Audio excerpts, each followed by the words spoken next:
Il n'y a rien qui disparaît, mais dans la nature tout évolue, tout mute, tout se transforme.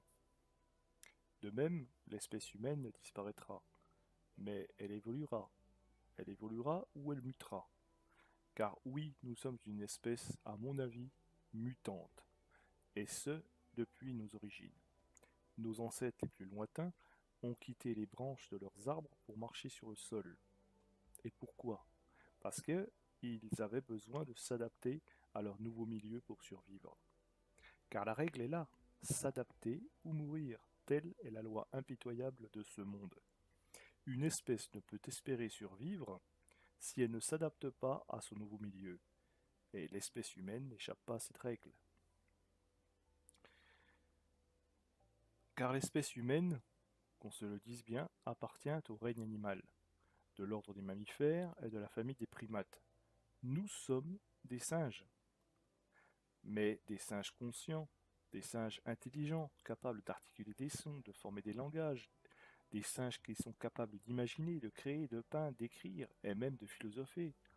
Si nous sommes nus et sans griffes, complètement désarmés, notre esprit, lui, est notre seule force. Oui, notre esprit, c'est dans notre capacité à imaginer, à créer, que réside notre seul espoir de survie ou de destruction.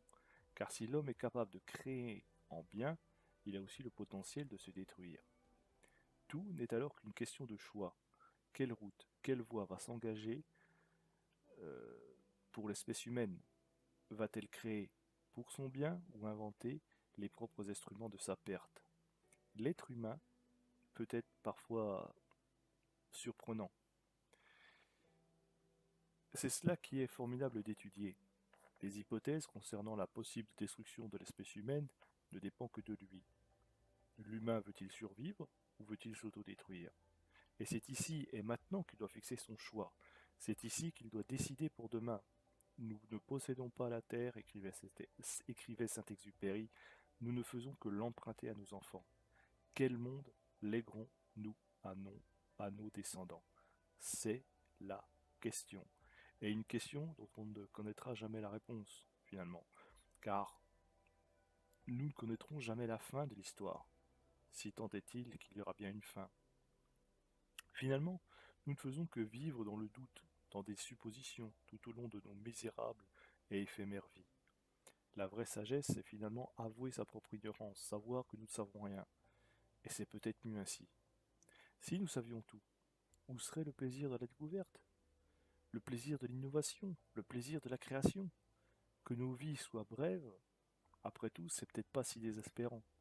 On peut profiter de l'espace de nos vies pour apprendre, rencontrer, créer, imaginer. Et ce, sans cesse, après tout. Être immortel, ce serait ennuyeux.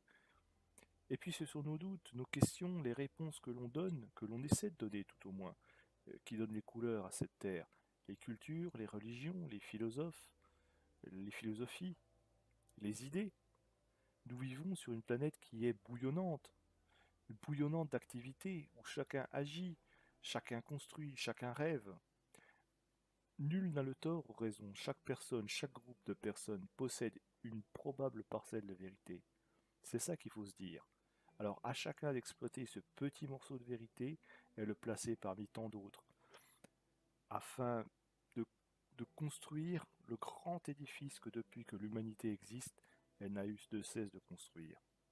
Alors je prie pour que cet édifice ne puisse jamais s'effondrer et continuer à être multiforme et multicolore autant que l'humanité euh, continuera sur sa lancée pendant des siècles. Au revoir et à bientôt.